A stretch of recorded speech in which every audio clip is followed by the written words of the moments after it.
Oh my God, what the hell is this? He's gonna try it. And will this be enough? My God,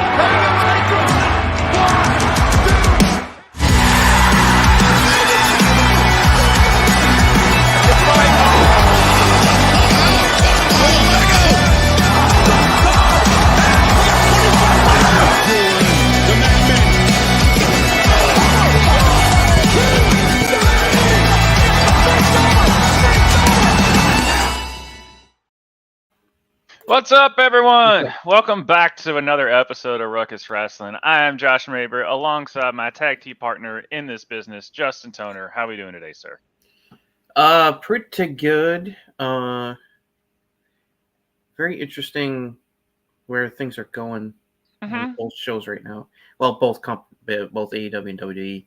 So we're heading toward pay-per-views this month. Yep. Or PLEs, or depending on what Dana White says. But we'll get into that later. The first question, the main topic we want to get into, Becky, what's the deal? Come on, the man. Sign the contract. What's the deal with Becky? What's the deal with Becky? So I mean, we've both been on like it's only a matter of time, blah blah blah. But we keep hearing reports. She hasn't signed yet. They haven't reached an agreement. Seth's already gotten there. They got the title on her. Like, what's going on, Justin? What can you tell us? Nobody knows anything. It's either she hasn't signed yet, she's got a new contract to sign yet, or they're still like negotiating down to the wire. But I'm not too panicked, like I've said before. I mean, they re-signed Damon Priest days before his previous contract was going to expire. Right. So it's like I'm not worried about it. It's just people there just because there's not much else to talk about right now outside of injuries and the upcoming pay-per-views for WWE and AEW. There's not much else news-wise going on right now. No. So it gives us something to talk about. It's like when she's going to resign. It's like and all that. So we'll something soon. I mean, Seth resigned. She's not going to be far. Yeah, once Seth resigned, you would think. Now, granted, they like to be very individual about how they kind of do things. They don't really like to be on camera together as far as like storylines or anything like that. They tried it, and you can just tell they really weren't happy doing it anyway. Well, that's what they created for that whole feud when they were feuding against Baron Corbin and Lacey Evans at the same time was garbage. It's garbage, and you can just tell they really weren't enjoying doing it anyway. No.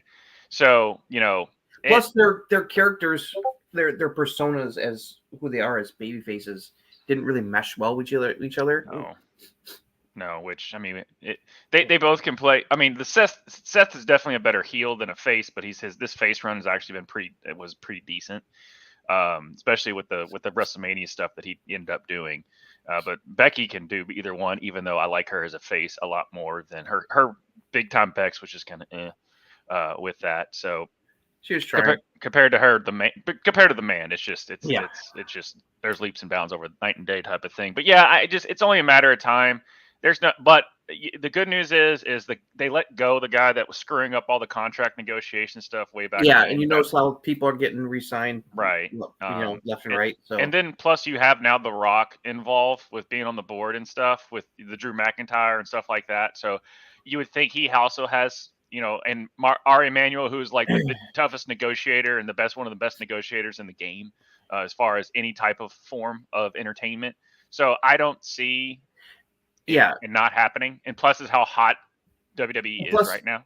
Yeah, I mean they put the belt on her after Rhea went down, so it shows the trust. It's like they never had any worry that she was going to leave anytime, so they wouldn't put the belt on her. Right, and then so many people were like, "See, I told you just should have put the belt on Liv." I don't think it was the right timing for it. No, her winning in the Battle Royal would have meant nothing. Jack squat. No, it would not have done anything to her. If she beats Becky, if not in Saudi, but in another upcoming pay-per-view, then it will mean something. Right. It'll mean something. It gives more of her actually accomplishing something rather than more feeling like a handout or a paper championship at that point. Yeah. So I that's another thing of like, you shouldn't get. Well, that's the right move in this situation to do, because I mean they were doing like the whole Hulk Hogan Becky coming in and win the title. I'm like, no, it makes so much more sense just to go ahead and have Becky fill in for the Rhea spot, and her carrying that championship, still putting a good name behind it to carry that championship. But no, Liv is the next big. She's the big heel, which we can go into her heel work, which is kind of up and down, but her in-ring work is solid, and she is definitely she's selling she's selling shirts, guys. Liv Morgan was the top merchandise of all females, so it's not like money talks, and so Liv's there. But yeah, like I said, it's only a matter of time. But speaking of are they injured? Are they not injured? Auska and Eddie Kingston are, because I know we kind of had the whole, like, they were pulling people out of the King and Queen of the Ring for injury purposes and stuff like that. And we were like, well, because it's a storyline, they don't want to get someone over, blah blah blah. Right. That was kind of like the conspiracy thing. Auska's actually injured. So Justin, give us an update on where she's at. So word had gotten out a while ago that she had gotten hurt back in like March on SmackDown. Just didn't know how severe it is.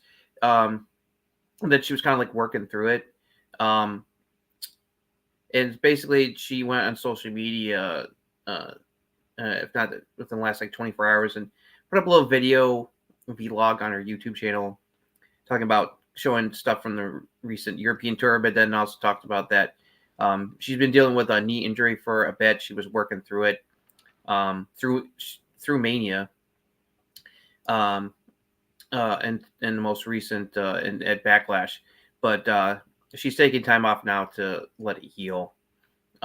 She was thanking Kairi Sane and Dakota for helping her work through it. That's why she was doing a lot of tag match stuff. Helps hide injury, so she kind of like worked through it. So she's going to be, who knows? We don't know how long she's going to be out. So it doesn't sound like she didn't mention anything about needing surgery or anything. I think it's more just like a sprain or something like a partial that she just needs to stop working in the ring and take a break. So right, it just sounds kind of like the Jimmy situation, where it's just like wear and tear. Need to get a little rest on that, because that's pretty much what Jimmy is, right? Like he's injured, but he's not like severely. Just needs some rest. Kind of like how injured CM Punk was back in the day, that made him walk out of the company because they kept pushing him to work and stuff like that. So it just sounds like she's made it go for as long as she can. Now Seth was legitimately like had an MCL tear, and was still able to go, because we talked about that. Like you can still kind of go. He wanted to work through it, obviously, because wanted to get to the point where her and Kairi could drop the titles to Bianca and Jade at Backlash. So yeah, and I really didn't care for that. But when you realize that Auska was like, they had to, basically. So. Right. I mean, it's like I know people are like, well, they didn't have the titles that long. Well, the injury probably accelerated it. It's like I think they probably wouldn't have even booked Bianca and Jade. They probably would have had the titles maybe a little longer, and probably Jade and Bianca would have won them during the summer. So yeah, because you've got to make Damage Control still relevant. And them having the titles was doing that, but then they automatically dropped them and all that stuff. But the EOS, they're definitely doing right with EOS. Yeah, they're trying to keep Damage Control by having EO go deep into the Queen of the Ring tournament here. And Dakota's solid with them. Right now, and I like. Right now, so basically it's Kairi, Dakota, and Io hold down the fort while Asuka's out. That was definitely so far. And we'll get to Raw, but that was one of the things I do want to point out. That was the right decision. I really did like them moving them to Raw, because it's showing that it's working right. Eddie Kingston, obviously, I don't know if you saw the video of the spot. Yeah, it's like he's got a brace on, so it's pretty serious. So and obviously, so he's out of Double or Nothing. Yeah, they already found a replacement. We'll go over that. They called some guy off a mountain after getting hit by a bus. But anyway, but yes, and so there wasn't any other details. I just saw the video, the picture of him. I saw the video, which they said this could take out a lot of people. Yeah, that type of like hitting your knee like that. They said he was limping. Then we saw him with the brace, but they haven't ever disclosed anything that I know of what the severity of the injury. Yeah, I don't know if he needs surgery anytime soon or anything, or it's just banged up. But obviously it's bad enough that he's not able to do the Anna Carey and the Rhea match at Double or Nothing. So That sucks for you. It sucks because I really like Eddie Kingston, but Yeah, me too. I did like their replacement. So Yes, it yeah, makes it actually makes way more sense with him. Yeah, We'll get to that. Well, it makes actually way more sense with that guy. Also, apparently, Ivar is out injured as well. They well, it's like, well, we'll get into it when we get to NXT, but there's a reason. Apparently, I guess there's a reason why he was included in the why he was laid out with the other people at the end of NXT this week. Because minor spoilers, it's like he was supposed to be in a number one contender match for the North American title next week. They already taped next week's NXT ahead of time. And the spoilers got out, and he was written out of the match and replaced by somebody else, saying that he was not cleared as a result of the attack that was administered to him at the end of the show. Okay, we'll get into who else got attacked and who did it when we get to NXT. Gotcha. I did see your. I didn't watch the interview. Did you watch the interview with Dijak recently? Where they were No, I have not. Okay. So speaking about that NXT, we've got a time. For CW on Tuesday. Yes. When is that actually? It just says fall, so we don't know. Like October. Like, is it fourth quarter? Like, do you know exactly what month that's starting on the CW? Let me see here. Because we just see fall of 2020 of this year, and it's at Tuesday. Obviously, Tuesday nights airing from 8 to 10. Which has NXT in October. It's going to move over in October. When did they? Because this is me just not watching NXT and a type of thing. When did they switch to 2 hours? Because I remember there was 1 hour at one point. Oh, it's been 2 hours for a while, right? For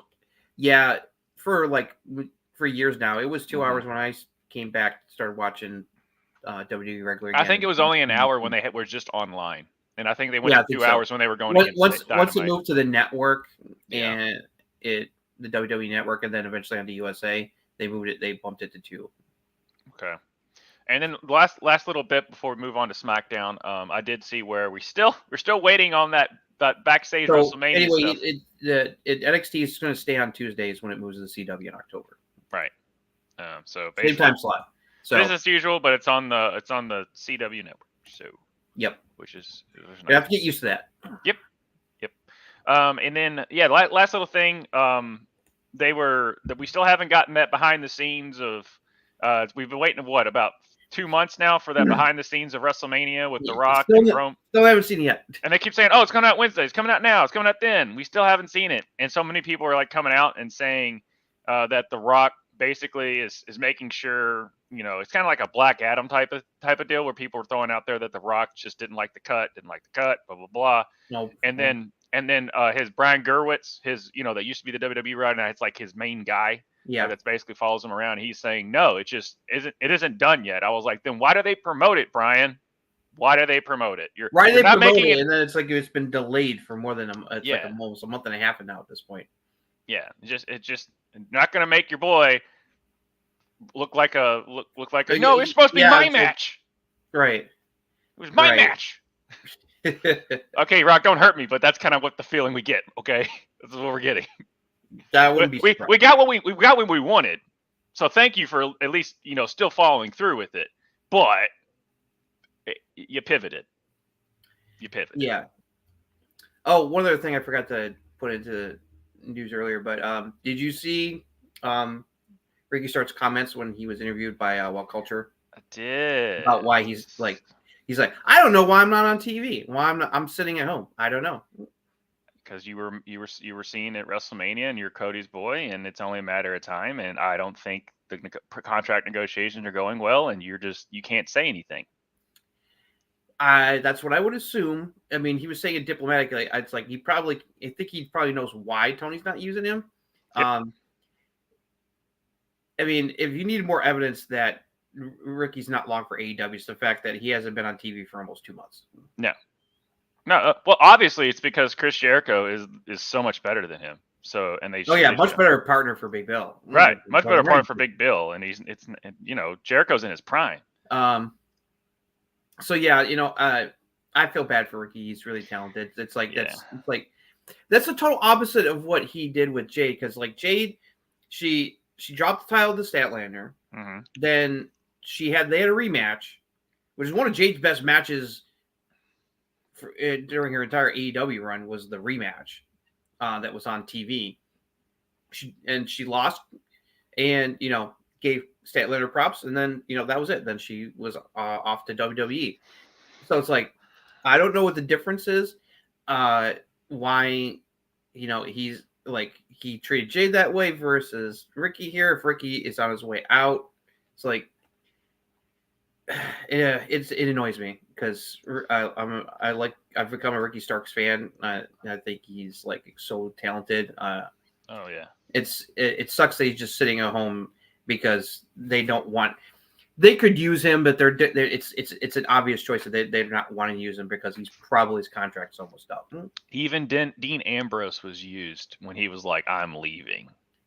Yeah, WWE used him right up until the last day of his contract. Yeah, and even when they paid him like dirt and nothing for that last match as the Shield, but he still did it because he still knows how to. Because Moxley is a guy who honors his commitments. Right, he honors his commitments. Like he said, "All right, this thing sucks. I'm gonna make it work." As far as getting the shots and stuff like that, but it's not Ricky's fault at all. It's just I think they just know that the writing's on the wall.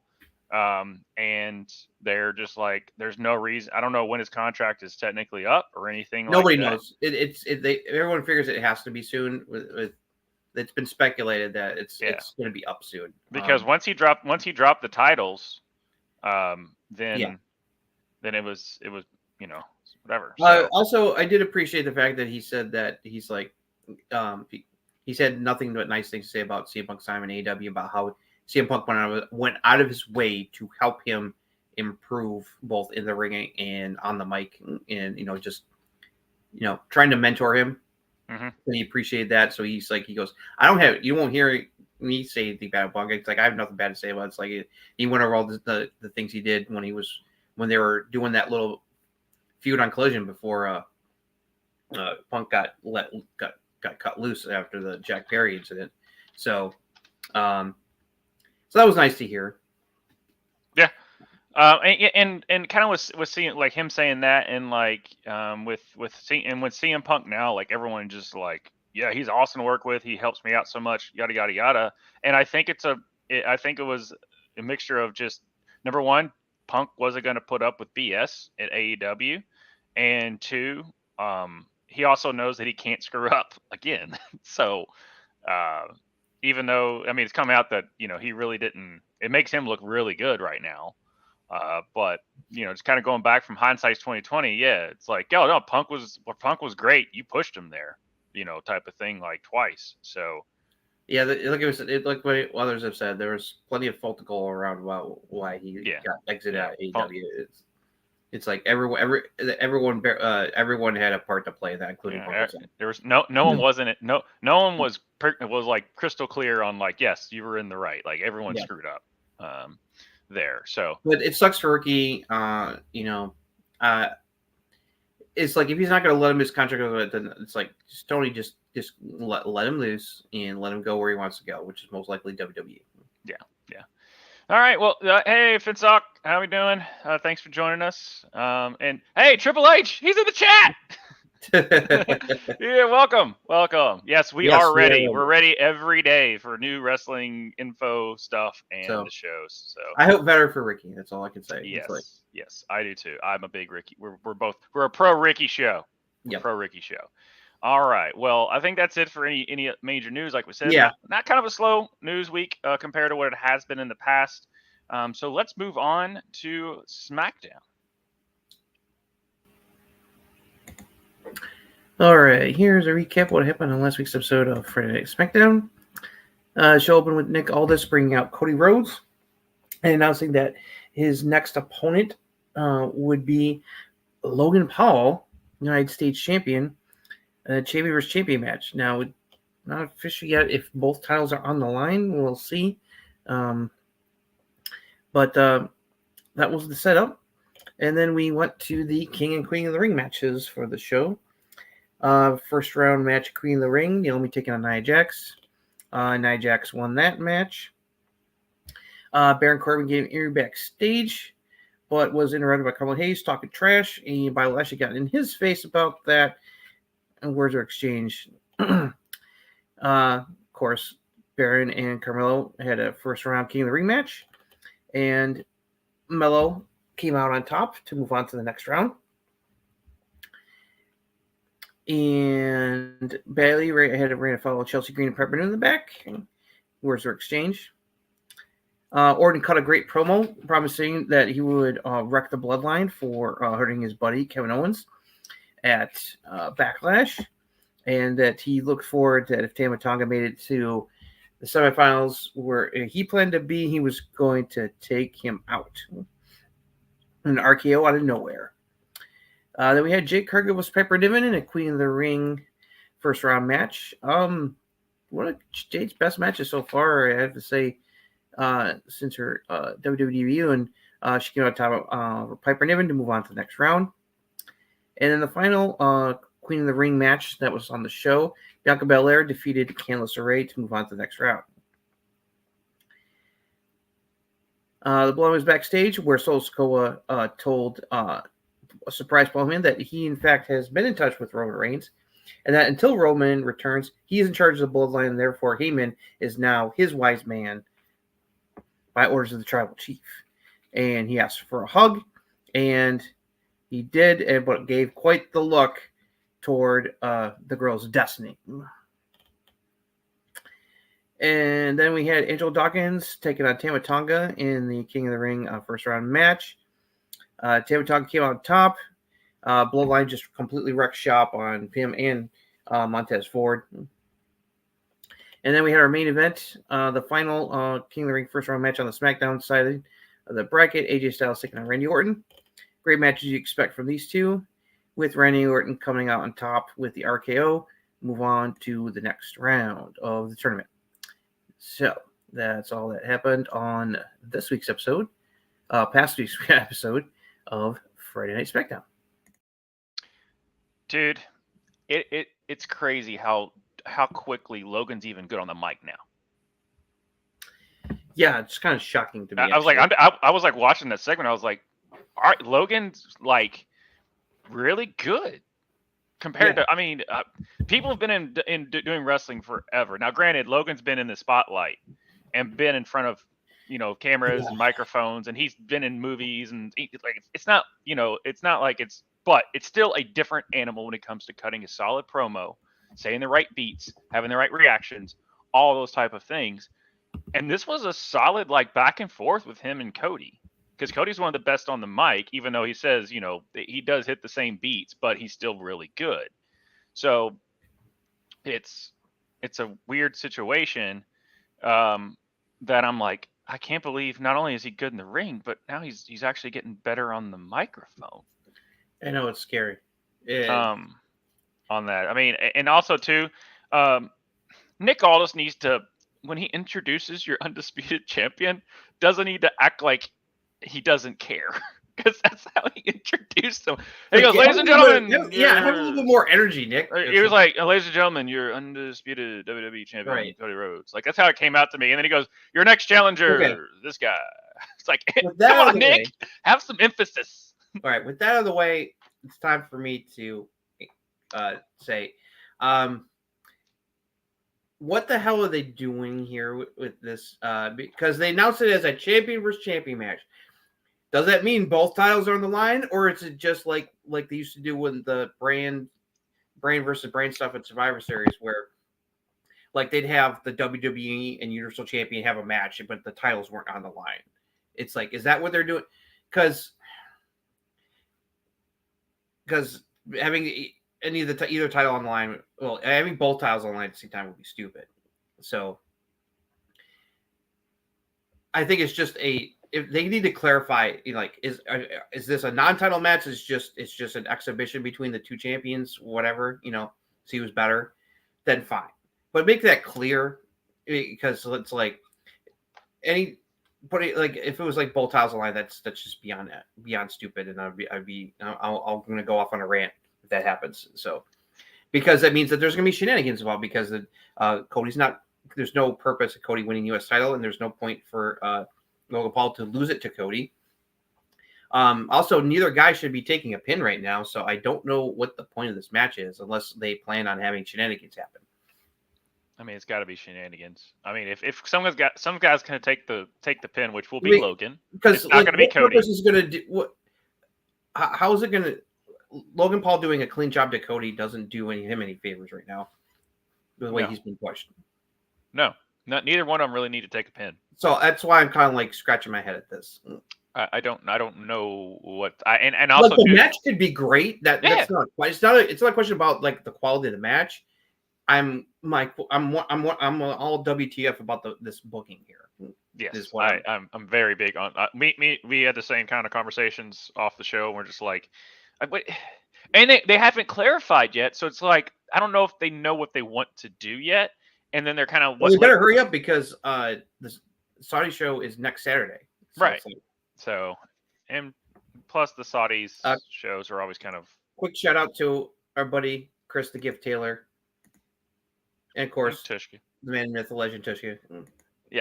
Yeah, makes all the great graphics and all that stuff for us. But yeah, no, I'm with you, and I think we're going to get more clarity tomorrow on exactly. And speaking of more shenanigans, Nia versus Jade in the next round of the Queen League tournament, that's screams shenanigans because no way Jade is jobbing to Nia Jax right now, and also I think it would be a mistake to have Nia just job to Jade on a random tournament match on SmackDown. Not a pay-per-view. Yeah, and I'm glad you brought that up because that screams like double DQ, double count out finished and taking them both out of the tournament. Yeah. And also too with that because that means that then whoever wins between Bianca and Tiffany will go right to the finals at the pay-per-view against whoever wins between Io and Lyra on Raw on Monday. It's either going to be Nia or Tiff. At this point, that's going to be in the finals. I don't see they have to do. You really think Tiffany would be in the finals? I mean, preferably. Preferably, yes, I would agree. And as much as I love Bianca Belair, I adore the EST, but Tiffany, Io's who I'm wanting out of Raw, but that's heel versus heel though. That's. Oh yeah, the way you did that. Well, just preference wise, but yeah, that makes sense. So it'd probably be Lyra. No, I don't know. All right. Well, all right. Yeah, I'm just thinking it's probably the only matchups that make sense would be Io versus Bianca, or if they want to really push the new people, Lyra versus Tiffany. Yeah, it just because typically the Queen and the King of the Ring are supposed to be the next up, right? That's basically what the matches are. What it's supposed to be. It's kind of like, all right, here's your next up. Here's your next. Now I could. Because Tiffany winning Queen Ring, that's something she could work with, but she doesn't necessarily need. I want her to win Money in the Bank in Toronto. I want Tiffany to win the briefcase so that she can be able to do that nice sneaky heel cash-in title shot on Bayley when she least expected later this year. Yeah, I mean, honestly, you predicted Nia at the beginning that you probably think she's probably going to get it. But then when as soon as they pair her down, like, well, Nia's not winning now because there's no way they're gonna have Jade job to Nia. No, and I want to touch on that. I really like that Nia. I thought that was a well-paced match. That was, and surprisingly, Jade versus Piper Niven was actually was better than I thought it was going to be. Yeah, it's better, but that's a lot of credit to Piper Niven because she's really a damn good wrestler. Yes, but that Nia, I'm like, I was sitting. They gave him that much time. The crowd was into it. It was paced very well. It wasn't botchy. It was really well executed. I was like, all right, girls. Like, especially Nia. Naomi, can go. But seriously, it's too soon for Nia or Jade to lose each other at this point because that's like a pay-per-view matchup with those two. Yeah, but WWE always ends up booking themselves in this weird the way that they structured the SmackDown side of the tournament, like the Raw side, the women's the Raw side of the women's Queen of the Ring tournament was booked out fantastically because we're getting a really good final matchup, Io versus Lyra Valkyria. That should kick ass on Monday. Even if Lyra doesn't win, this is a good start to her Raw career. It's like getting going this deep into the tournament, but the SmackDown does not make sense. It's like it's like why you have it's like Nia and Jade should not be facing off in the quarterfinals. It's like that's I'm like so I'm like what? Right. Yeah. But I mean, you could say the same thing of like, why would you put Orton and AJ? Because like right now, I'm like, you knew they would put on a banger. It was I was like, oh my god, give that to me. It was great. But what do you do with AJ now? That's the thing. That's after why, a 5-star match, he loses to Orton. What else do you do? What do you go? That's why I was expecting an AJ rematch. You know, it's like instead they do the Logan Paul thing. I know why they're doing it because it's Saudi and who Logan Paul is. It's like that's why they're doing it. But it's like you need to make the booking work. You can't just throw the match and then try to worry about the booking later. That's always a mistake. If I understand with the Logan Paul thing, but it's just like if Cody's your guy, put him with you can't do 50-50 booking having AJ two things in a row. You can't do that. Yeah, it's like and plus now AJ just jobbed to Orton in the King of the Ring tournament. So it's right. Like, so it's like they had a hell of a match. Oh yeah. And AJ's not losing. Actually, if anything, AJ's like he's still a threat. Like it's because he's AJ freaking Styles. Exactly. And he showed these past two matches that dude still still AJ freaking Styles. Yeah. So it's not like he's gonna lose anything. Yeah. But speaking about gaining, my boy Tama, and I really I've watched that entrance multiple times. That music does it for me. Speaking of him, do you think he's going all the way to the finals, Tama? I don't know. Because obviously it's Orton. It's gonna be Orton versus Tama Tonga on the SmackDown side. Orton's already talking crap, obviously, about the bloodline and stuff like that. So you've got to have that match. Because no way LA Knight is Tama Tonga just debuted and they're pushing how ruthless the bloodline is. So it's like unfortunately LA Knight's going to job to Tama next, and then it's going to be and Orton, as great as Melo is, Melo's not going to go over Randy right now. No, but it's going to be a hell of a match, like they had with Cody. So at least he won. At least Melo got out of the first round. You know, right? Like beating Baron Corbin. You know, so I'm curious this tease of a feud between him and Lashley. That's like that. I think that's what it's good. I think that's. I don't think Lashley is like hurt. I think they were just like, actually, let's make some money off of that. I think that's what they were. That was a business decision, not a Bobby's really, really hurt decision. Yeah, we're like Auska being pulled was legit because that was legit. But that I think that was more of a yes. Everyone's hurt. They do wrestling for a living. So everyone's hurt, but are they injured? Auska's injured. Bobby's hurt, in my opinion, in that regard. And then the bloodline stuff, I like what they're doing. I really do. I'm enjoying this Paul Heyman back. That hug and the look he gave the brothers. And after that, and then after the match, Heyman's on borrowed time. Yeah, I can't believe we're gonna get a face Heyman. We're gonna get a face Heyman. It's gonna be awesome. They're gonna hurt it. Yeah, but I like the best part of after the Tama match, and when they're all pulling the ones up, and Solo looks and he looks back, and Payne was like, I got it. Got it. You say I'm doing it. I'm doing the thing. Like Tagaloa did that at Backlash, where he was like giving Heyman like throw up the. It's like throw up the one, damn it. Right. Yeah. So I am enjoying what they're doing with the bloodline. Oh yeah, Bloodline 2.0 has been fantastic. It's been very entertaining stuff. And Solo for when Solo's been knocking. I know, because they're like I said, they're doing really well with that. So. Yeah, GIF. We were talking about that. Is Jay and Tonga? That's been GIF's prediction for last week, and it's like it is very possible it could happen. Yeah, but it just how much will we be like? Great, another bloodline interference, which makes them win.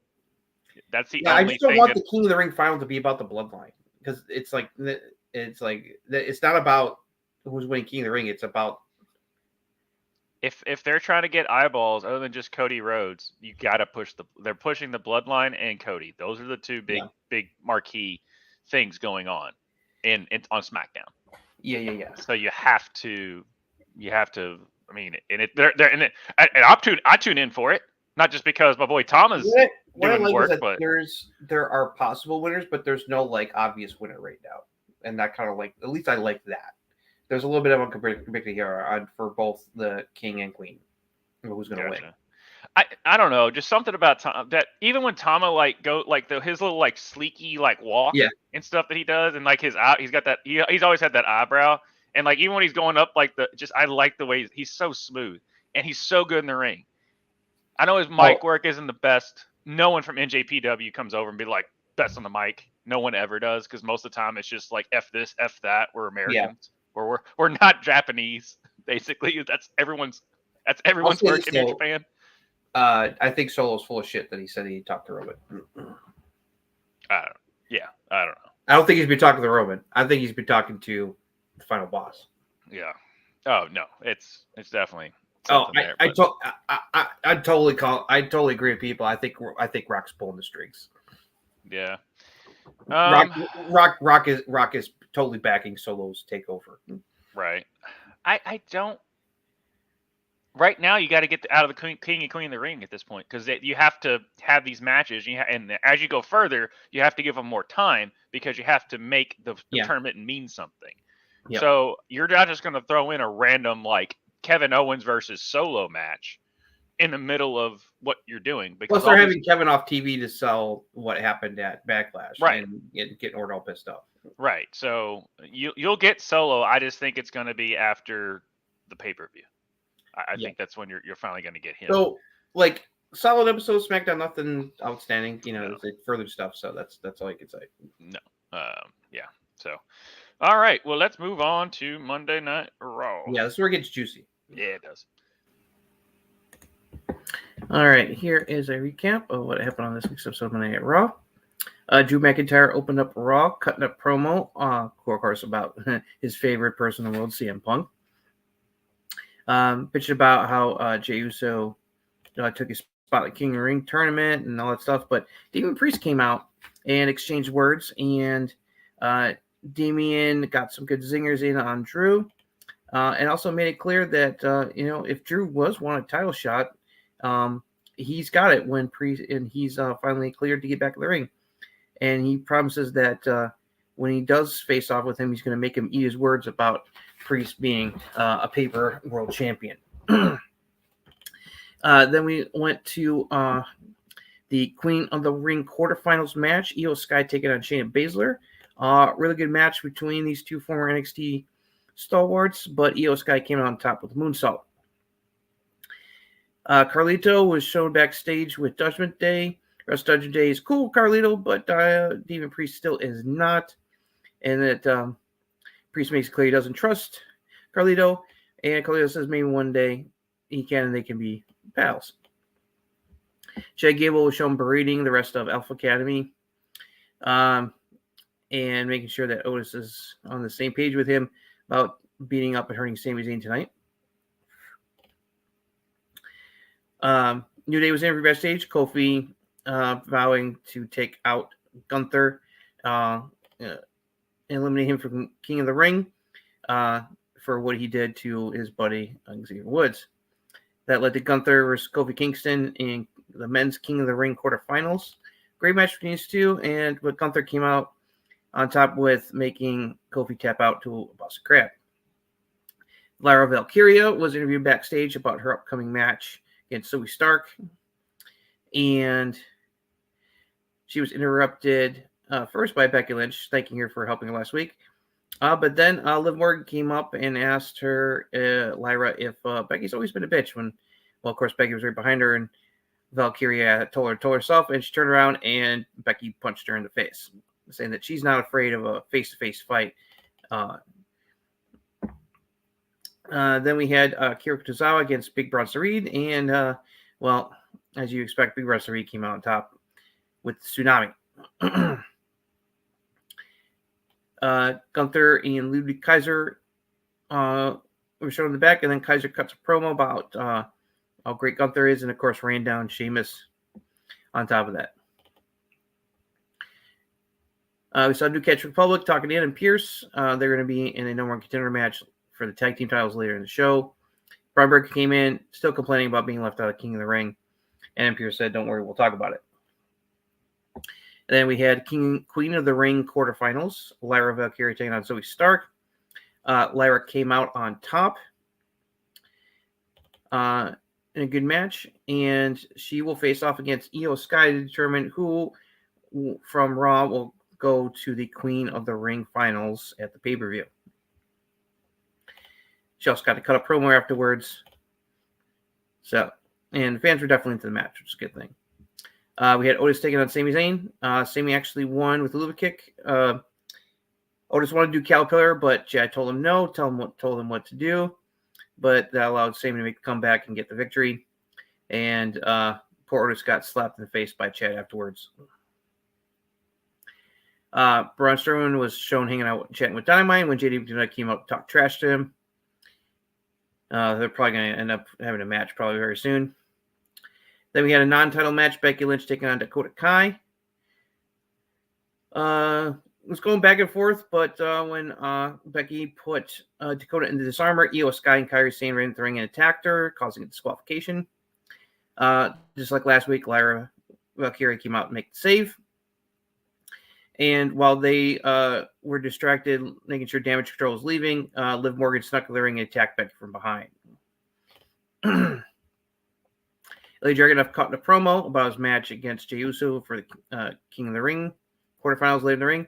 And Gunther stopped by to have a stare down and gave a little smirk toward Ilya, teasing an eventual showdown between the Tsar, the Bad Dragon, and the Ring General. Can't wait for that. Then we had a number one contenders match. Winner would face Awesome Truth for the WWE World Tag Titles. We had Authors of Pain, the Creed Brothers, Judgment Day in the form of Finn Balor and JD McDonough, and New Catch Republic, Pete Dunne, Tyler Bate. Lots of crazy action here, but the tide turned when Carlito came out and attacked Pete Dunne on the announce table, giving him the backstabber, and that helped Judgment Day pick up the victory and earn themselves a tag team title shot.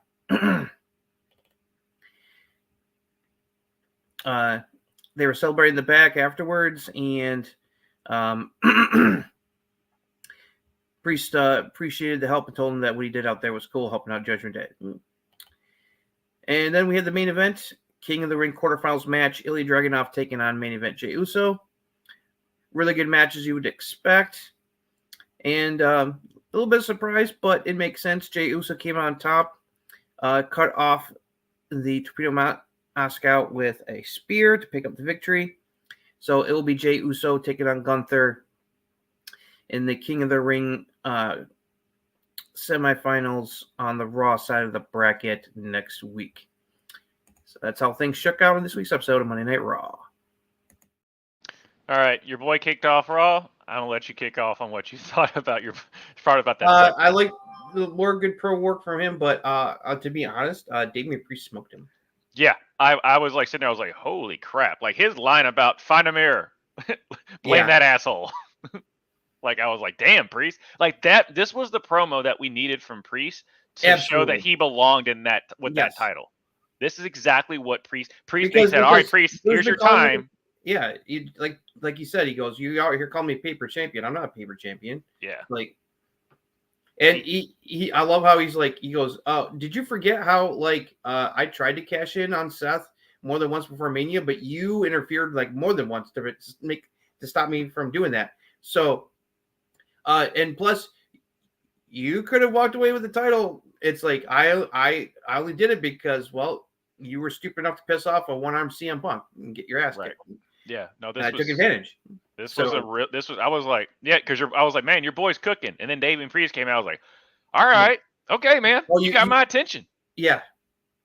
No, this was good stuff. Because I mean, there's so many promos that Priest has done that's been just so bland and this was good stuff. And this was like the first time I'm like, you could tell that he had it. He had that promo work. This was the first time where he was just like, no, you blame yourself, and everything made sense on it. And like, it was a very well, dude, I was like, all right, Priest, you're winning people over now. You went toe to toe with a guy who is going toe to toe with the arguably one of the best on the microphone and is going literally going toe to toe with them, even online, and you proved yourself in this exchange.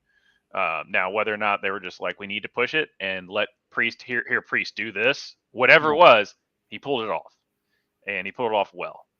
So I thought that was a very good opening segment. Very good opening segment on Raw. Speaking about going through stories, I am so glad they're bringing up that Ilya Gunther thing, like that happened way back in the NXT. Oh, they have to. They have to. But so many times we're just not used to them ever acknowledging what's happened in the past.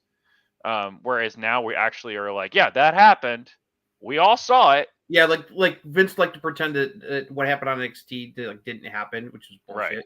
Yeah. And I like how they literally had Kathy Kelly going, you pinned Gunther. And he's like, yeah, I did. And then Gunther coming by and then wink, nudge, nudge. Yeah. Now, I know some people are upset that Ilya lost to Jay in the main event. But I get it.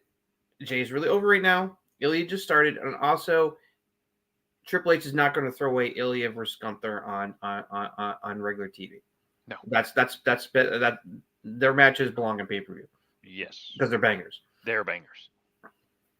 Are they going to put them at Saudi this quickly? I don't know. I don't think they will. I don't think so. I'm thinking, don't be surprised if they face off in Bash in Berlin later this summer.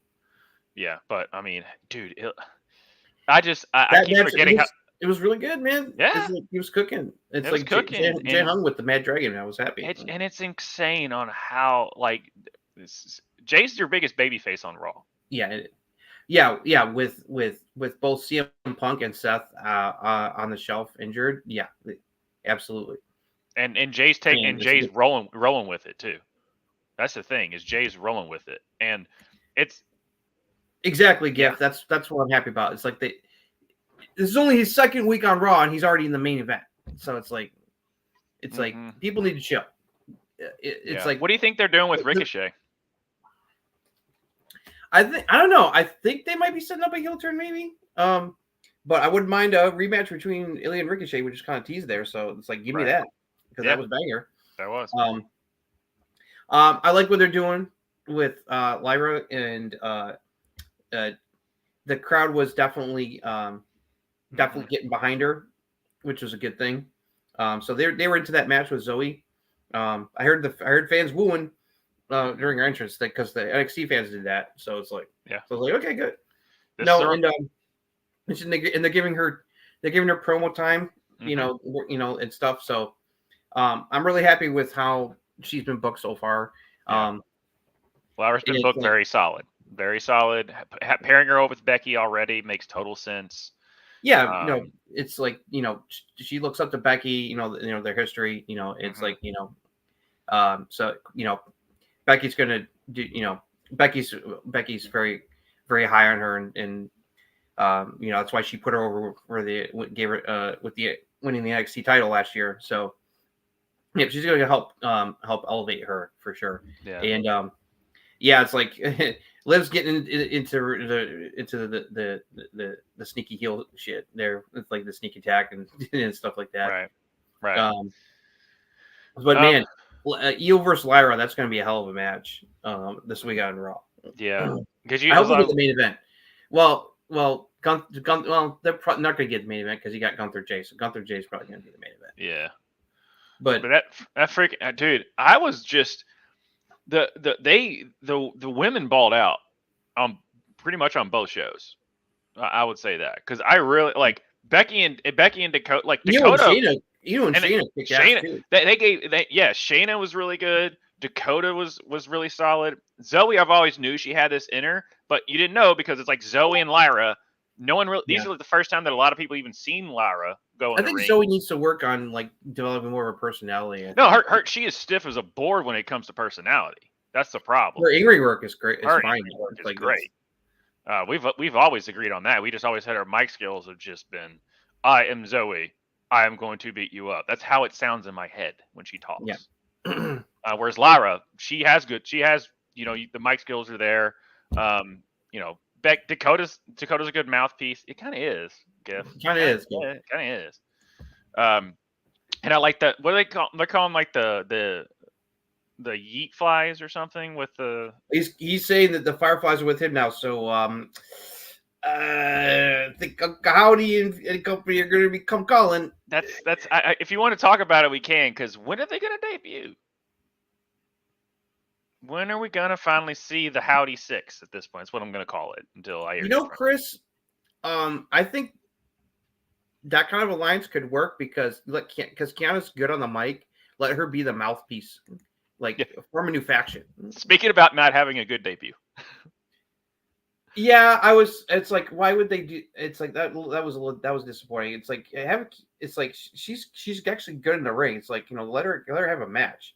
Like, it was a complete opposite of what they've been doing with Lyra. Lyra, it's like, she's going deep into Queen of the Ring, and she's already fighting damage control with Becky. So it's like, she's getting the big time push right off the bat, which I'm not surprised. Right. And I'm happy about it. So it's like, they're obviously very high on her. It's like, it's like, and plus no Dijak either. That also bothers me. It's like, where's my Dijak? Where's my Dijak at? Well, I mean, you saw it was a full show of like storyline development and stuff. It's like, yeah, no, but it was good though. This was good storyline advancement yes. all over the board. Even with Chad and with Otis and Tozawa and stuff like Chad that. Heel work right now is going on is just starting to cook now. It's like, especially the way he's treating the rest of Alpha Academy and slapping Otis in the face and calling Maxine Dupree a loser. It's like it's going to be interesting to see how much more abuse they can take before one or all of them turn on him. Well, and that's the thing, and that's actually like, I know it's kind of like face turn 101. Yeah, I love my Dijak. Well done. All right. Well done. Yeah, I love you. Golf clap. Love you, buddy. But yeah, this is definitely a of how you turn face and also make them relevant. 101 is you have them take abuse.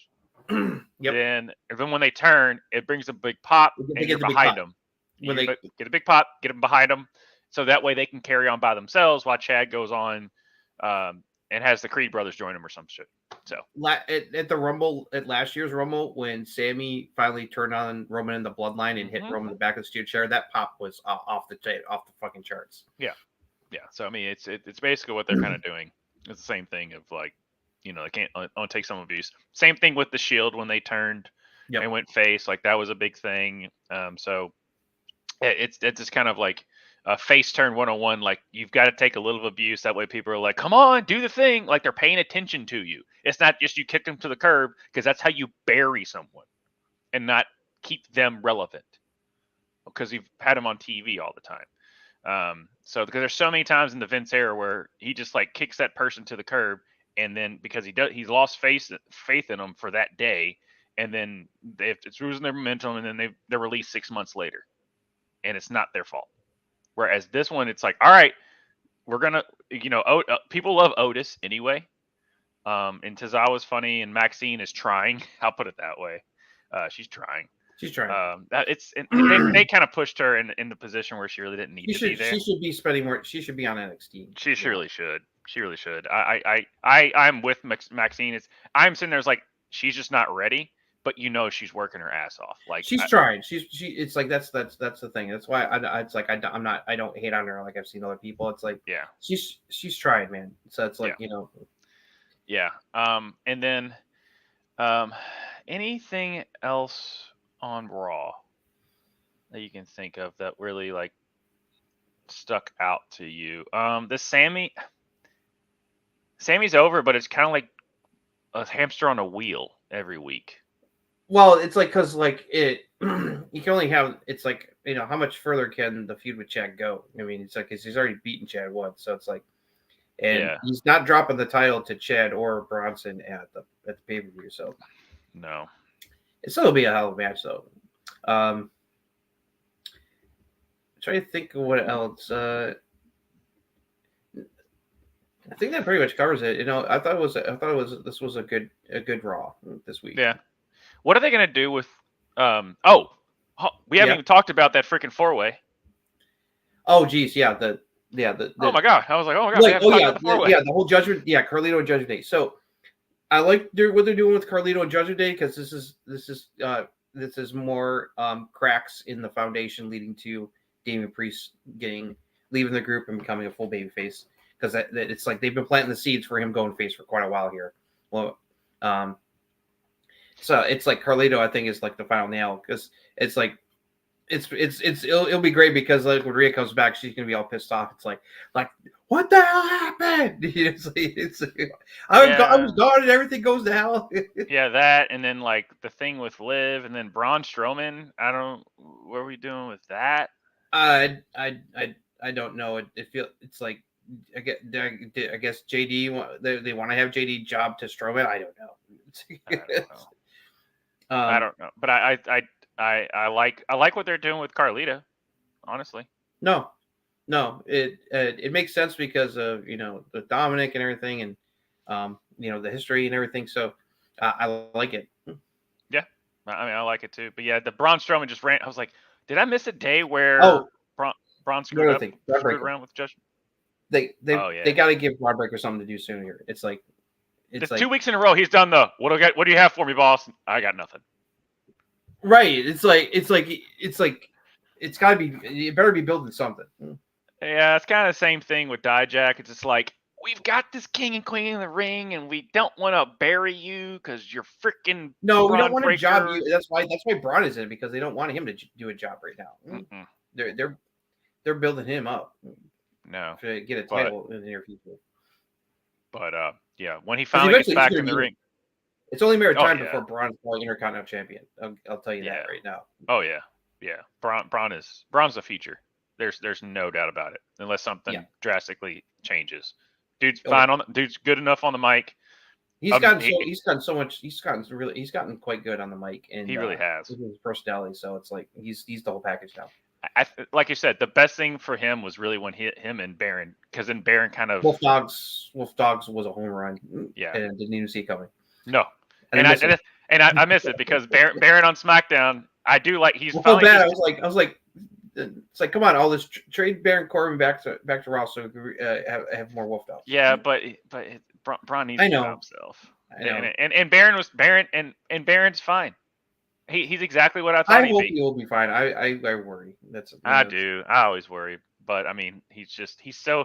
A lot of times when he's not with Baron, with Braun. When Baron's not with Braun, like they play off each other so well that they need to be together. So you need to have them. But like Baron by himself, a lot of times like Baron, what do you think?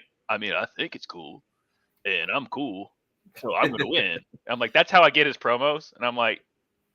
And then he goes in the ring and he puts on a fine match, like because he's good in the ring, but you got to have both. So, yeah. All right. All right. Now I think I covered everything I wanted to on Raw. Yeah. So. Yeah. Gift. No, that collision is going to happen, and it's going to be awesome. Yeah. All righty. So let's move on to NXT. Well. Or you want AEW. Okay. AEW first. Then NXT. Okay. All right. Here's what happened on this week's episode of AEW Dynamite. The show opened with the Blackpool Combat Club, Brian Danielson and Jon Moxley taking on Jeff Cobb and Kyle Fletcher on behalf of the Don Callis family.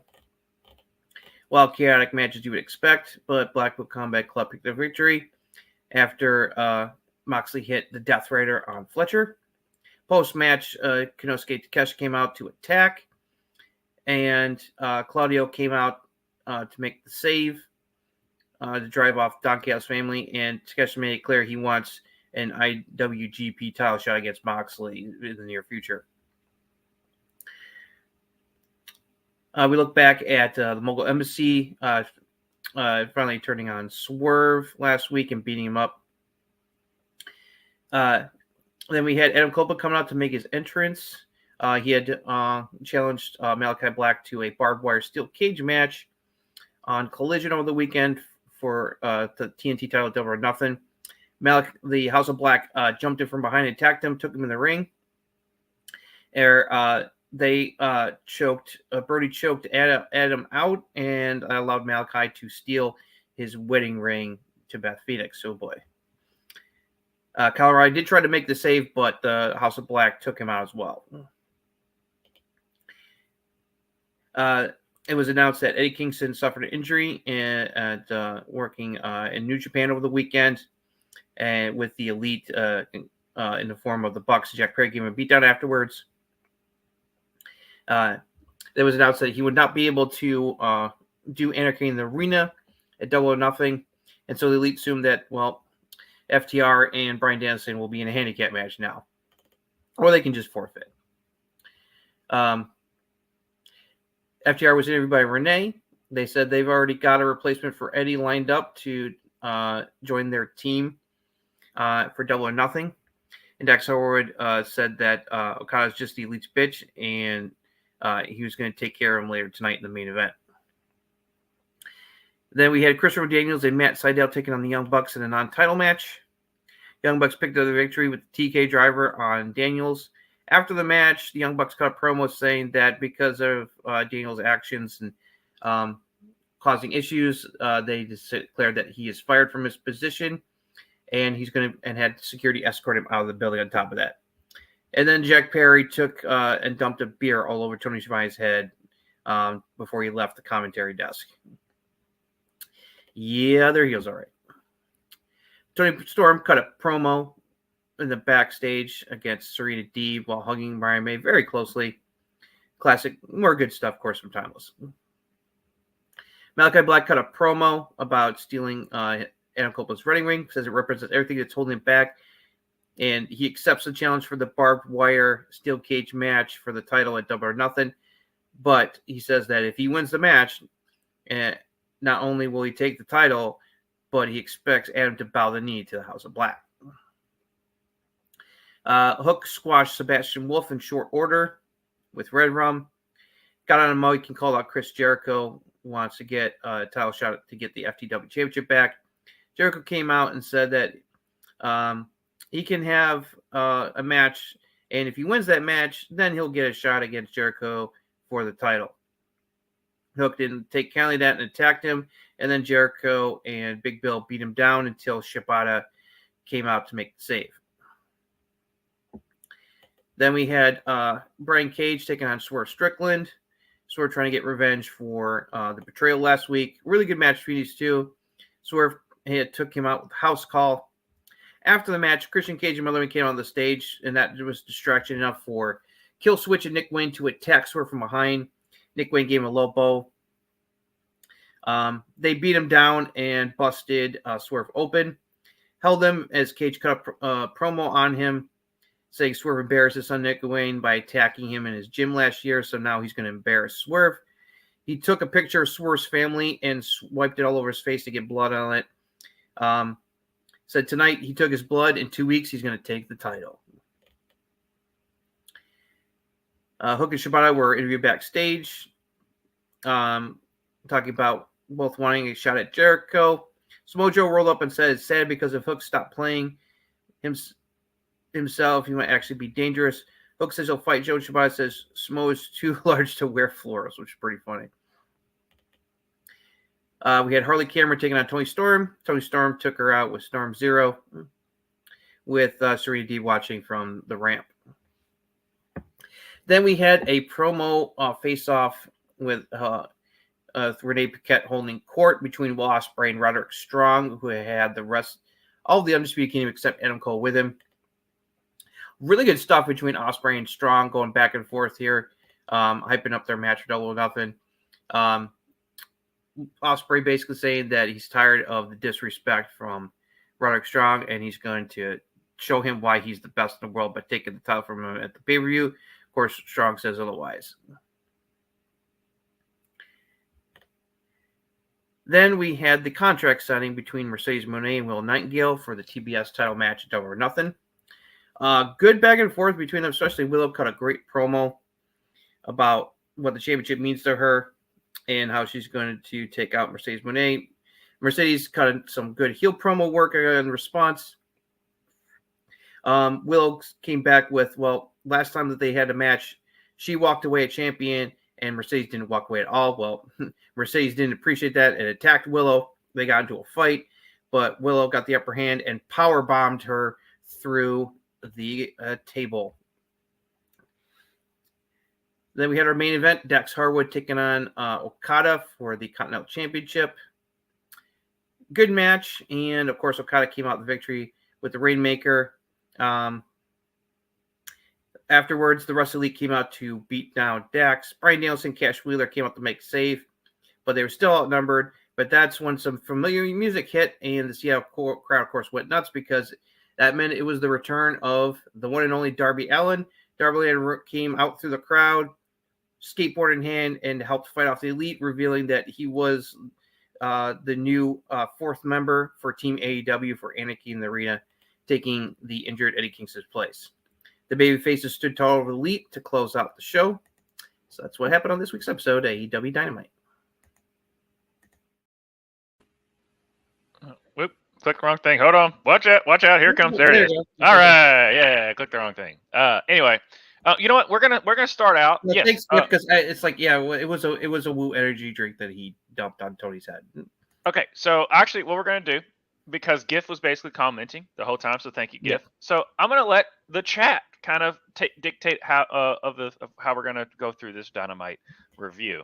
Real quick, yeah, I think that's probably part of the deal. They want to get AEW's library on Max for sure. Yeah.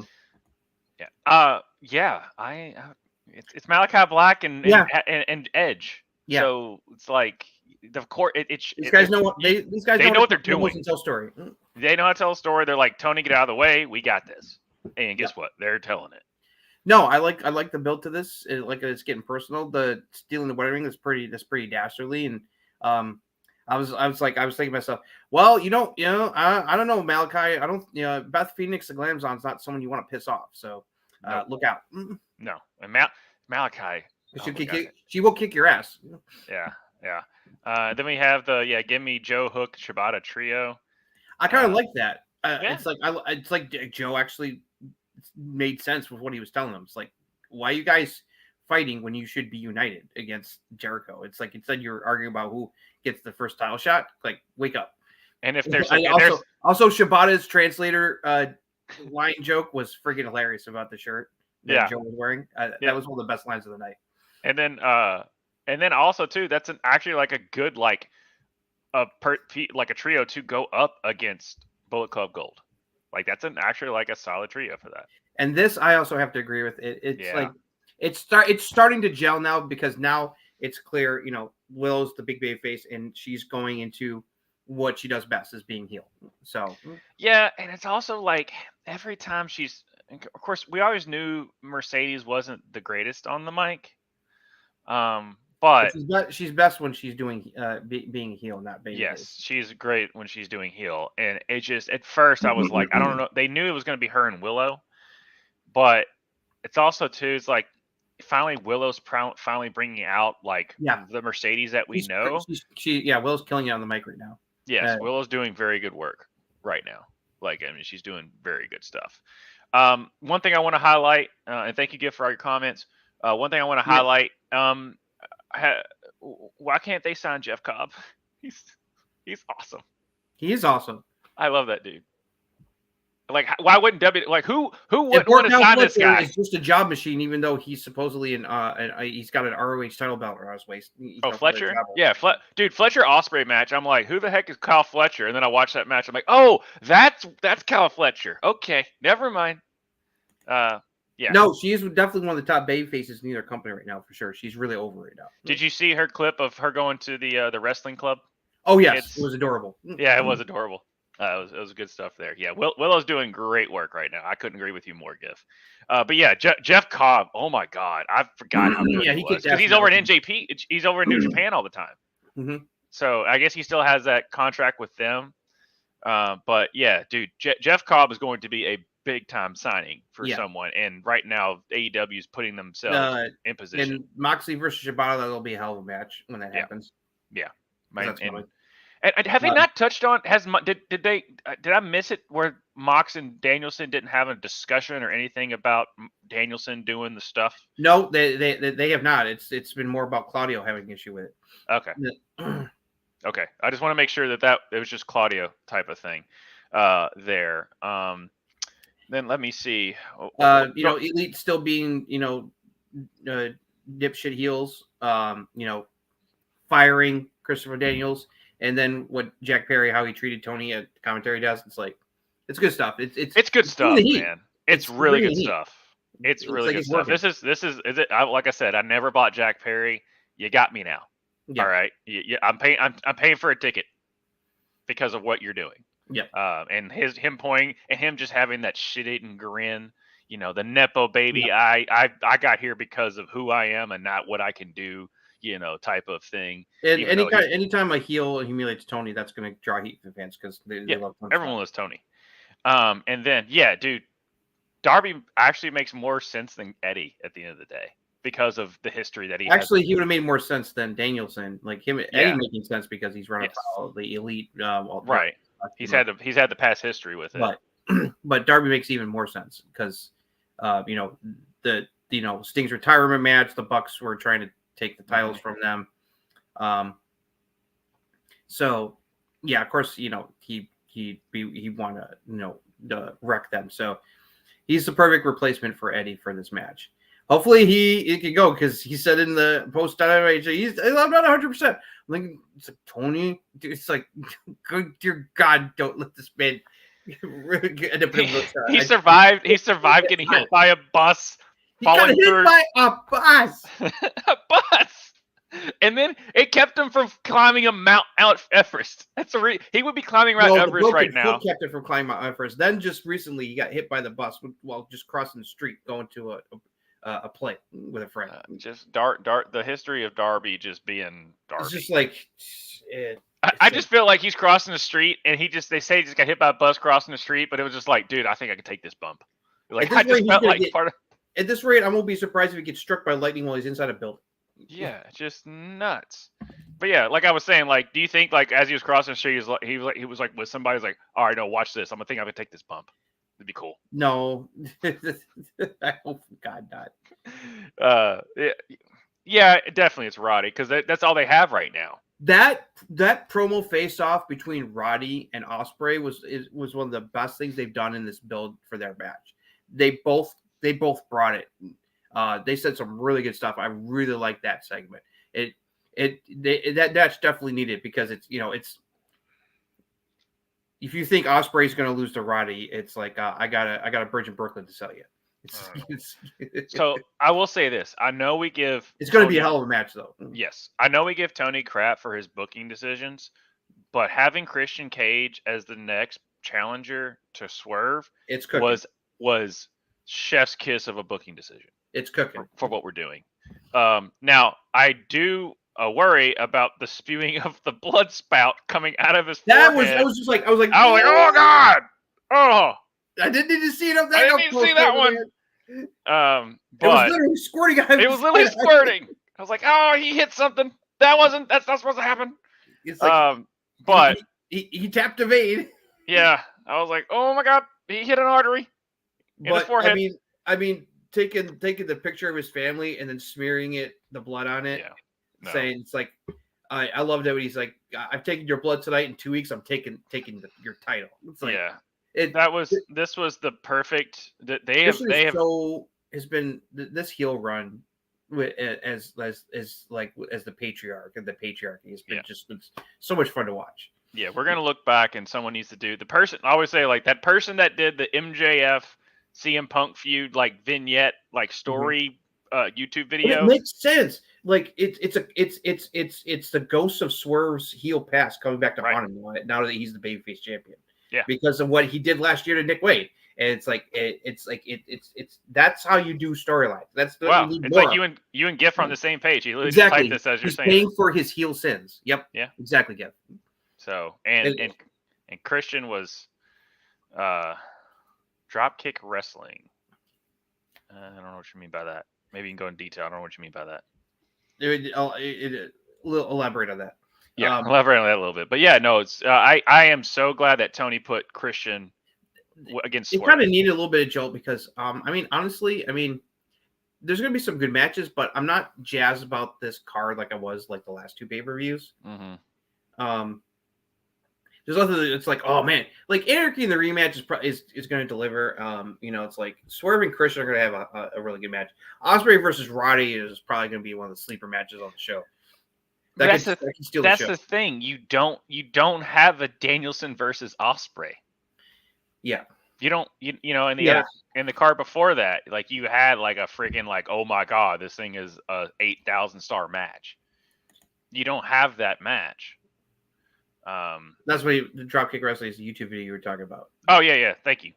Yeah, Dropkick Wrestling. Okay. I didn't know who. Shout out to Dropkick Wrestling. You that is one of my favorite videos ever. And I literally show that to my dad who hates wrestling. I was like, this is how you build and make money on wrestling. This is why wrestling's cool. And he was like watching. He was like, actually, that's really okay. I get it now. Like, so shout out to Dropkick Wrestling. But no, I understand why this card isn't like as good as the other two cards. Is because of the matchups. You know they're going to deliver, but you're not as excited for that. But I still think it's a pretty solid card. I'm excited to see Monet and Willow get back in the ring again. And do the damn thing. Obviously, Anarchy in the arena. I'm interested to see what they do with that. I'm interested to see how Swerve and Christian go and how they book that out. Roddy and Ospreay is going to be fun.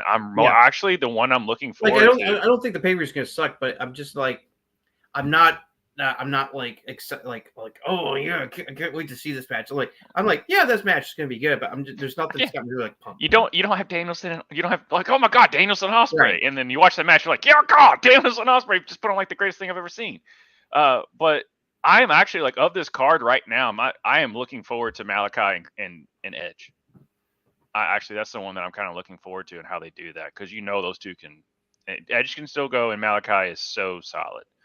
And how that works out. So that's kind of what I'm with you on that. So I know GIF, you said this was kind of a weak Dynamite. I enjoyed it. I had a good time.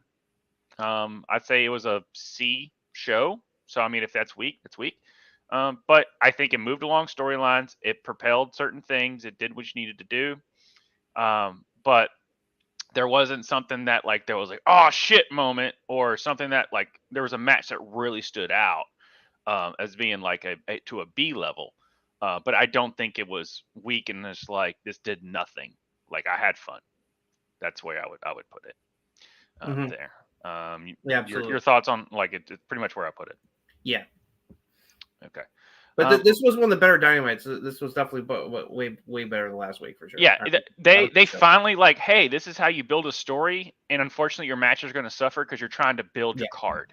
Exactly. So if it's weak because of the matches and how you build it, so like this is kind of what we'd give like the Raws or Smackdowns of the days where they're trying to build the card for the pay-per-view rather than displaying good matches. So they're learning. I'll put it that way. They're learning there. So, all right. Well, let's move on to NXT.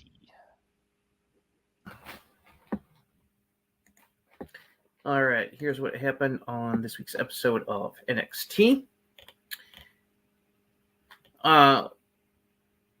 We opened with recap what happened last week between Trick Williams and F4.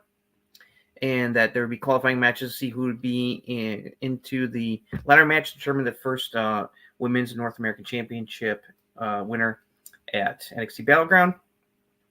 Kiara James, coming down from Raw, gave her buddy Easy Dave a pep talk ahead of her qualifying match later in the show. So we cut a promo, and that led to the opening match. Easy Dave versus Sol Ruckus in a NXT Women's North American Championship qualifying match.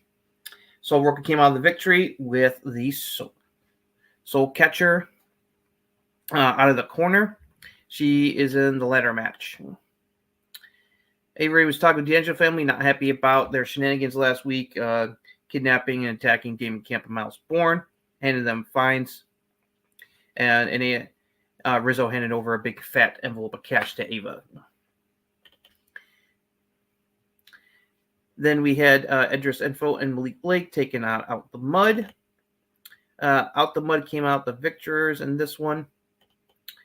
Earlier in the show, Noam Dar looked like he had been attacked, and of course, claimed with Trick Williams, which was, of course, BS. That was Lash Legend was said that there's no way that Trick was behind that, and when they asked why she would say that, she dodged the question and went out to have her qualifying match. Actually, Nathan Frazier, we're chatting with her Challenging about Chase U in the back. Good Brothers rolled up saying that the tag team champions were ducking them. They called Ridge main roster talent who needs to leave, but he says, unlike them, he started here in NXT, tells them to take their crusade elsewhere. So we had Lash Legend taking on Ivy Nile, and Lash Legend picked up the victory and qualified for the NXT Women's North American Championship ladder match. They had Javon Evans taking on Oro Mensa of Meta 4. Javon Evans put up a good show, looked really good. But just when it looked like Oro Mensa was going to cheat to win, Trick Williams came out to put a stop to that, telling Lash Legend not to help him do that. And that allowed Javon Evans to recover and pick up the victory. Charlie Dempsey said Damon Camp and Miles Bourne were okay, and they would be on their way to the arena. And he planned to beat Tony D'Angelo with an inch of his life in their NXT Heritage Cup match tonight.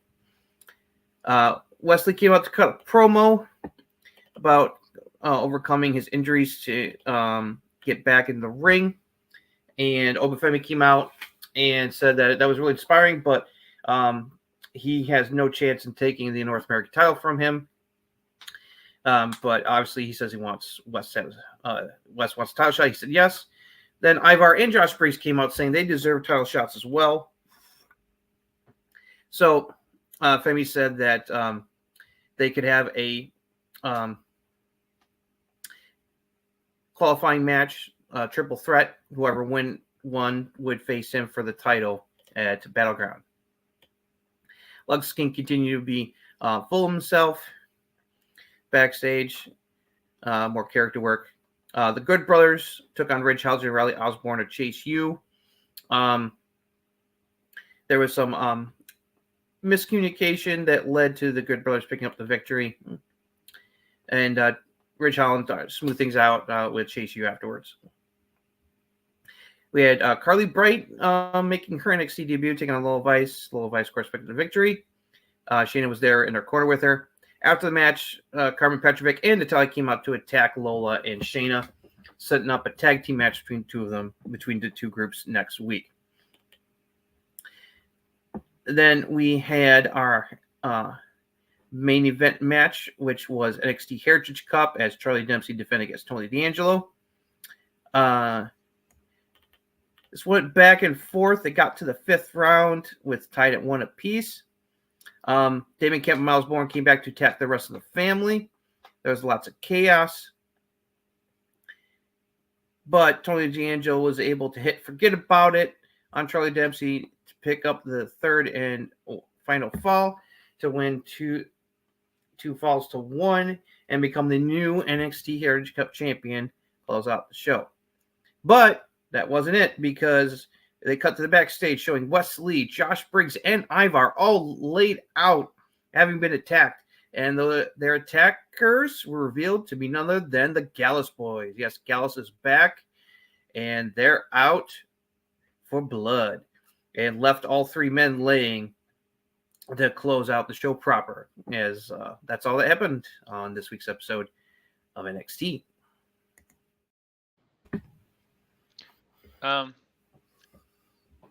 So Ruckus so freaking good, it's killing me.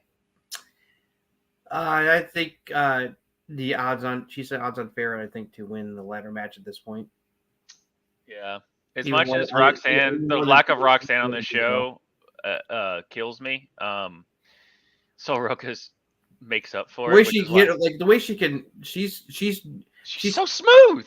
Yeah, oh my gosh, she's so smooth. like DDP Diamond Cutter or RKO out of nowhere, where it's like she can do it from anywhere. What is it? What's it? The Soul Crusher or something like Soul that? Catcher. Soul Catcher. Yeah, that freaking off the rope for the. It's a very niche finisher. We get it, but it's so cool, and she hits it so smooth. And she's getting better in the ring too. She's getting a lot better in the ring. This is a really solid. Like these matches kind of over delivered for the matches that I was thinking of. Yeah. It's nice. It's just always nice. Wesley just makes me smile. I'm glad he's back. He's really good. What was kind of your highlights? That stuff. I like what they're doing with Trick Williams and Lash Legend and Metaphor. You It's do? like Okay. Because it, I'm still not bought. I'm still not bought. it's like it feels like it's like he's trying to pull Lash Legend into a face turn and get away from Metaphor. The reason I'm saying I'm not totally bought is because Yeah. when you're the face of that brand, this is the next storyline that you do when you become the face. That's why. It's not him, and it's not Lash, and it's not their group. It's the decision of doing this right after you become the guy. If that makes sense. That's where I have an issue with it, and why I'm not like totally 100% on board, because I'm like, you could, what are they really doing with Roxanne right now? Trick is doing this weird like love triangle thing. Like I don't. It's not what I would do personally, but they're making the best of it for what they can. But it's kind of what happened with the King and the Queen of the Ring. Like, you've got this thing going on. You've got the NXT women's tournament championship tournament going on. So you have to do those things. So I guess why. Mhm. But I understand they have to do something. They have to have Trick on the show because he's Trick. He's awesome. So Yeah. But that's just my query with it. Is just the fact that I think this is a very weak angle for your main. I'm wondering guy. where the Chase U Rich Holland thing is going. It's like it's a little weird. I think they're spinning. Yeah, go ahead. No, I just No, think they're spinning the tires on Chase U at this point. Mm-hmm. I just don't. It's just kind of been bleh. And that, but I like that Anderson and Carl, and I like the Anderson and Gallows one just because I like them. But I thought the match was kind of on that. But what were you saying? Well, also I like what's going on with the North American title picture here. Mm-hmm. Then of course now Gallows being coming back to NXT, and wrecking havoc. It's like I was like, whoa, what the hell's going on? And it's like, oh, it's Gallus. That's who laid everybody out. Right. So, and that's how they're running out Ivar out of the number one contender match next week was this attack. How long has Gallus been away? It's been a few months. They trained The Rock, didn't they? Yeah. They helped train The Rock, get him ready for WrestleMania, and he gave him a big shout out on his Instagram. Sent him lots of liquor as a thank you. Yeah, a lot of Terramana. Yeah. Yeah, but what else stuck out to you? Because obviously you know more about the NXT than I do. I think it's most of it. I mean, it was an alright episode. It wasn't like mind blowing. Definitely missed our girl Roxanne this week. That's why I've just kind of been brief about it. But Sol Roca, just when I thought I was out because Roxanne wasn't featured, you pull me back in because she's so good. I'm wondering, it's like where is Roxanne's opponent for Battleground? That's what I'm saying. That's what I just said. What's going on that's what I said previously. The two things that are annoying me right now with NXT is your two big champions basically are doing nothing. Yeah, like it's like, well, eventually, like Trick is going to defend the title against Noam Dar at Battleground. That's what they're building toward. But I don't buy it. Yeah. I don't buy him as a threat.